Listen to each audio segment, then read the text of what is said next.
So, I'm going to talk more about metaethics and moral realism under the notion of theism. So, as an atheist, I do not believe that you get objective morality through God, and I'm going to explain why. So, basically, I think it's really stupid when a lot of people say that the only way you can get clear morality is if you believe in a God, when everyone that believes in a God does not all automatically believe in the same values. I think it's an extreme misconception that being a moral anti realist means that you and another person can't share the same moral beliefs. Like, that's dumb. God believers can disagree in ethics just as much as moral anti realists can share the same moral beliefs. Would you, as a Christian, for example, deny somebody a hospital visit if it could save their life? I can imagine that a lot of Christians would obviously not deny someone the chance to save their life in a hospital. But at the same time, if you believed in something like faith healing, then you would obviously believe that it's in God's will. So, not all Christians deny medical science, and not all Muslims are terroristic, but the opposition still exists, obviously.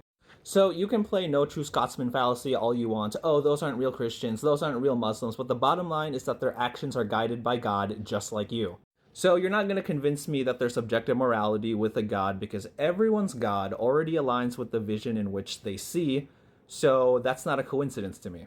So also basically I think the Euthyphro dilemma still stands and I've heard attempted rebuttals for it and I'm going to explain why I still don't think that holds up based on what I've heard. So if you weren't aware of the Euthyphro dilemma, I'll explain that to you. So the Euthyphro dilemma would basically say, is something wrong because it's actually wrong, or is it only wrong because God says it's wrong? And you can see issues with either of these alternatives. So if God says something is wrong because, the thing itself is wrong, then it implies that there's a higher standard of morality above God in which even he himself must adhere to. Now, if something is wrong simply just because God says it's wrong, then morality is still arbitrary, because God could have just as easily said that stealing, for example, isn't a sin. So I've heard a lot of theists try to weasel their way around this by basically saying that, oh, it's a false dilemma because God's nature is already the definition of good, so he cannot act outside the nature of being good.